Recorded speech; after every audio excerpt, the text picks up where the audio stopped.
Assalamu alaikum wa rahmatullah. Welcome to my new video. In front of you, Shohal Imran Adi. So today I am here with new topic named Shunno Theke English Shikhi. Basically learning English from very beginning, class 6 part blending letters. So আজকে আমরা শিখবো মূলত হচ্ছে শূন্য থেকে ইংরেজি শিখি class 6। তো বিগত আরো 5টি ক্লাস হয়েছে এই সিরিজের উপর। আমি কথা দিয়েছিলাম যে শূন্য থেকে ইংরেজি শেখার জন্য 100টি ক্লাস নেব। সো তারই ধারাবাহিকতায় আজকে হচ্ছে আমরা 6তম ক্লাসে উপস্থিত হয়েছি। তো এই যে দেখতে পাচ্ছেন যে আমরা কিছু ব্লেন্ডিং লেটার নিয়ে আজকে আলোচনা করব।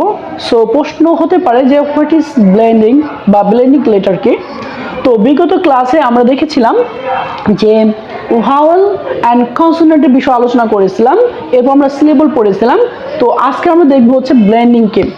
তো বাংলা বানান করার ক্ষেত্রে বাংলা বানান করার জন্য আমরা যে সমস্ত উচ্চারণগুলো করে থাকি, যুক্ত বর্ণ ব্যবহার করে থাকি, অনুরূপভাবে ইংরেজিতেও বানান করার জন্য আমাদের কিছু ব্লেন্ডিং বা যুক্ত বর্ণ জানতে হয়।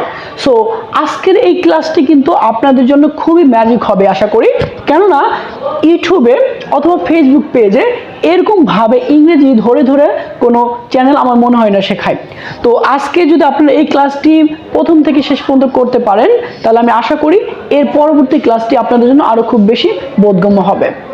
তাহলে চলেন আজকে আমরা দেখে নিই যে ইংরেজি ভাষায় কি কি ব্লেন্ডিং বা মিশ্রণ লেটার ব্যবহার করে ওয়ার্ড মেকিং করতে হবে। তো আমার এই পাশে দেখেন কিছু ব্লেন্ডিং বা মিশ্রণ বর্ণ রয়েছে। তো এই প্রত্যেকটি ব্লেন্ডিংগুলোকে বলা হবে কনসোন্যান্ট ব্লেন্ডিং। কেন? কারণ যারা জানেন না কনসোন্যান্ট কি এবং ভাওয়েল কি, তো বিগত ক্লাসগুলো করে আসতে হবে। তো কনসোন্যান্ট হচ্ছে, দেখেন এখানে বি একটি কি লেটার, কনসোন্যান্ট লেটার, এবং এল কি আরো একটি কনসোন্যান্ট লেটার। তার মানে দুইটি কনসোন্যান্ট লেটার মিলে কি হচ্ছে, একটি অর্থ চলে আসবে, একটি সাউন্ড চলে আসবে। ওকে, তো এই বিষয়গুলো আমরা একটু একটু পরে দেখব, মানে ধাপে ধাপে দেখব। তো ফার্স্টে আমাদের জানতে হবে যে কোনো ওয়ার্ডের উচ্চারণের মধ্যে বা কোনো ওয়ার্ডের মধ্যে যদি ডাবল এস চলে আসে, তাহলে সেক্ষেত্রে ওটার বাংলা উচ্চারণ করতে হবে দন্ত স্বয়ের মতো। ঠিক আছে, এরপরে এস এইচ থাকলে তার উচ্চারণ করতে হবে তালব্য স কিংবা মূর্ধন্য স্বয়ের মতো। এরপরে এন জি যদি একসাথে থাকে তাহলে তার উচ্চারণ করতে হবে ও অনুস্বর কিংবা উ এর মতো। এরপরে টি এইচ যদি একসাথে থাকে তাহলে তার বাংলা উচ্চারণ হয়ে যাবে থ অথবা অনেক সময় দয়ের মতো হয়। তো এগুলো আমি দেখাবো যে কখন কোনটা উচ্চারণ করতে হবে। আস্তে আস্তে আমরা ডে বাই ডে এই ক্লাসগুলো আমরা কিন্তু দিয়ে যাবো ইউটিউবে। তো প্রসঙ্গত বলে রাখি যে ইউটিউবে এই ক্লাসগুলো প্রত্যেক সপ্তাহে 2টি করে এপিসোড আপলোড হবে। 2টি করে ক্লাস এখানে আপলোড করব। তো যারা জানেন না আমার ইউটিউব চ্যানেল নাম কি, তারা হচ্ছে সার্চ করবেন সহজ পাঠ, এরপরে স্টাডি। ওকে, তো এই টাইটেলটা ইউটিউবে গিয়ে সার্চ করলে কিন্তু আমার চ্যানেলটি চলে আসবে এবং সেখানে একটি প্লে লিস্ট পেয়ে যাবেন। সেখান থেকে আপনারা এই সিরিজের উপর ক্লাসগুলো করতে পারবেন। তো প্রতি সপ্তাহে 2টি করে আপলোড হবে ভিডিও, সোমবার এবং বৃহস্পতিবার। তো এরপরে ফি এইচ যদি একসাথে থাকে তাহলে তার উচ্চারণ হবে ফ এর মতো। জি এইচ একসাথে থাকলে তার উচ্চারণ হবে ঘ, অনেক সময় ফ এর মতো সাউন্ড দেয়। সি এইচ একসাথে থাকলে তার উচ্চারণ হবে চ এর মতো, অনেক সময় ক এর মতো হয়। এরপর ডাবল জে অথবা জেড যদি একসাথে থাকে তাহলে তার উচ্চারণ হবে বর্গীয় জয়ের মতো। এরপরে ডি এইচ যদি একসাথে থাকে তাহলে তার উচ্চারণ হয়ে যাবে ঝয়ের মতো। ওকে, সো এরপরে দেখেন বিএল অর্থাৎ ভাওয়েল অ্যান্ড কনসোন্যান্ট, বিএল যদি একসাথে থাকে তাহলে তার বাংলা উচ্চারণ হবে ব্ল ব্ল, এরকম মানে বয়লয় যেটাকে আমরা বলি, এরকম উচ্চারণ হবে। এরপরে সিএল যদি একসাথে থাকে তাহলে তার উচ্চারণ হবে ক্ষয় লয়ের মতো। আমরা বিগত ক্লাস কিন্তু দেখেছিলাম যে বিতে হবে ব, এলে হবে ল, এরকম হয়ে কিন্তু আমি দেখিয়েছিলাম গত ক্লাসগুলোতে। আপনারা সেই ক্লাসগুলো করে নেবেন, তাহলে কিন্তু এই ক্লাসটা আপনাদের জন্য বুঝতে সব থেকে বেশি সহজ হবে। এরপরে এফ এল থাকলে তার উচ্চারণ হবে ফয় লয়ের মতো, মানে ফ্ল। এরপরে জি এল একসাথে উচ্চারণ যদি থাকে তাহলে তার উচ্চারণ হবে গয়লের মতো মানে গ্ল। এরপরে ফি এল যদি একসাথে থাকে তার উচ্চারণ হবে ফ্ল মানে পয় ল। এরপরে বি আর যদি একসাথে থাকে তার উচ্চারণ হবে বয় র মানে ব্র ব্র এরকম।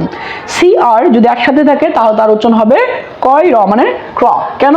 সিতে ক পড়েছিলাম আমরা, আর আরে হচ্ছে র এর মতো আছে, দুইটা মিলে যোগ করলে হয় কয় র মানে ক্র। এরকম ভাবে এগুলো হচ্ছে বিগত ক্লাসে দেখে নেবেন।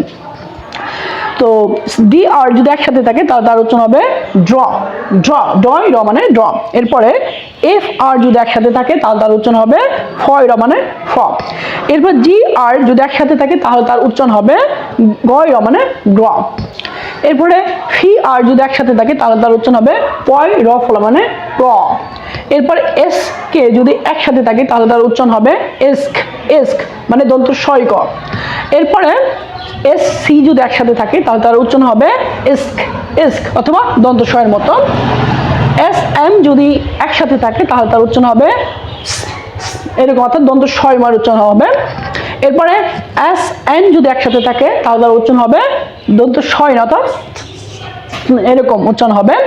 এরপরে এস পি যদি একসাথে থাকে তাহলে তার উচ্চারণ হবে এস পি অর্থাৎ দন্ত স প্লাস প। এরপর এস টি যদি একসাথে থাকে তাহলে তার উচ্চারণ হবে এস্ট এস্ট এরকম।